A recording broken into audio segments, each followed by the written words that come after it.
weeks now to tell you about a new Dutch film called Fitna. It features verses from the Quran juxtaposed with images of some of the world's worst terrorist outrages.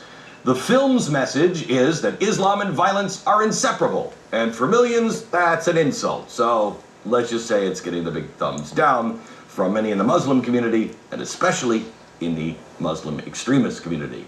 First, those people were hacked off of the Danish cartoons, which I still cry myself silly about. That offended them 6 months after the cartoon was published, which is weird because it took time for the clerics apparently to organize the outrage. Now there's this little 15-minute film. This is much more than just a disturbing trend. There is a storm of Muslim intolerance blowing across Europe. I believe it's part of a master plan and will blow here. In Denmark, political cartoons that targeted radical Islam sparked violent protests across the globe and death threats to the artist. Now we have this new Dutch film. Its director has been forced underground by threats from extremist Muslim factions. Fitna was finally made available online last week. Dutch government actually said that they were, I'm quoting, pleased with the muted reaction. Well, why don't we just send them a bouquet of tulips? Pleased for obeying the law and being decent human beings? If you ask me, so far, this has been all set up and no story. What's coming next? Brad Thor is best-selling author who has done work for the Department of Homeland Security. He has a new book out that I think is going to get the man killed, called The Last Patriot. It will be released in July. Your book is, it's going to be this kind of reaction in some parts of the world. And there is that possibility, yes. I'm hoping it doesn't happen. You don't really care. Your wife is here. Your wife is sitting on the set. What, are you out of your mind? This kind of stuff, Glenn, needs to be said. People need to know this. Now, granted, my book is fiction. It's a thriller.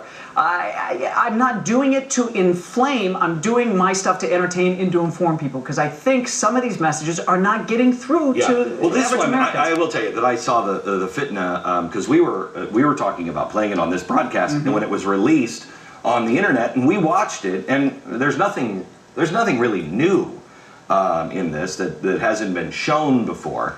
I'm surprised because there's been a lot of planning, organized planning by clerics and countries for this release. They're still boycotting the Dutch and everything else.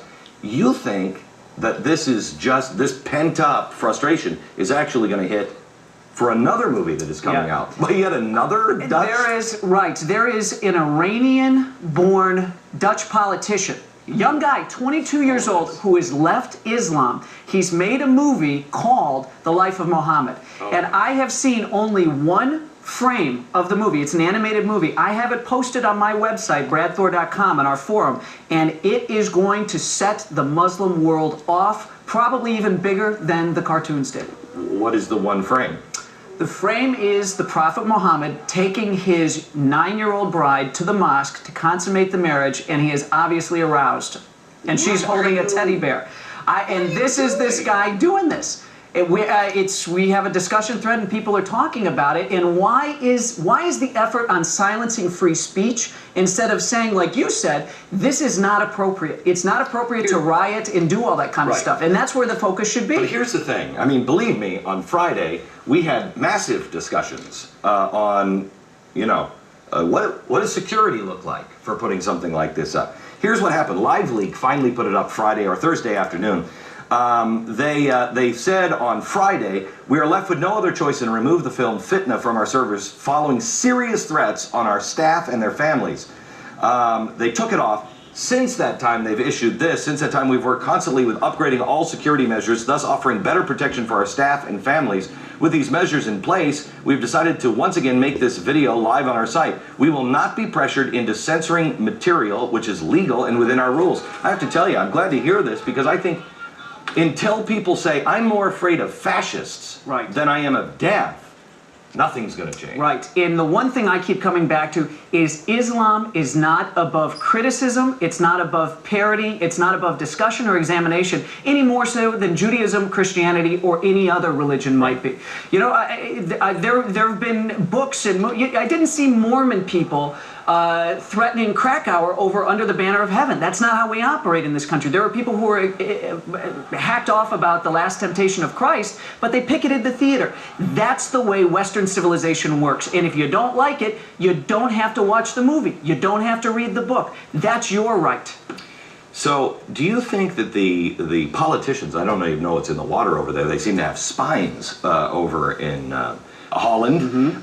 They don't even, they seem to have spines. What's going to happen to these politicians? You've got 3 of them now. What's going to happen to these politicians? Do you think this guy ever gets his life back? Does he win another election? Yes, not only does he win another election, this is my prediction right now, that Geert Wilders will increase, his Freedom Party will dramatically increase the number of seats they have in the Dutch parliament. They have 9 now. At the next election, it's a 150-seat parliament. You will see them go up because, and I'll tell you why, after Theo van Gogh, the Dutch filmmaker, was murdered in 2004, the Dutch people went crazy. All the stuff we talked about in The Perfect Day, where we said Al-Qaeda might try to force our hands here, they did it in the Netherlands. They firebombed madrasas and they torched Islamic schools and so on and so forth. That happened. These are the most amiable, tolerant people in the world. They're sick and tired of ceding their culture to people that they've welcomed into their country who don't want to be Dutch. Brad Thor, stay safe, my friend. Thank you, Glenn. Morning.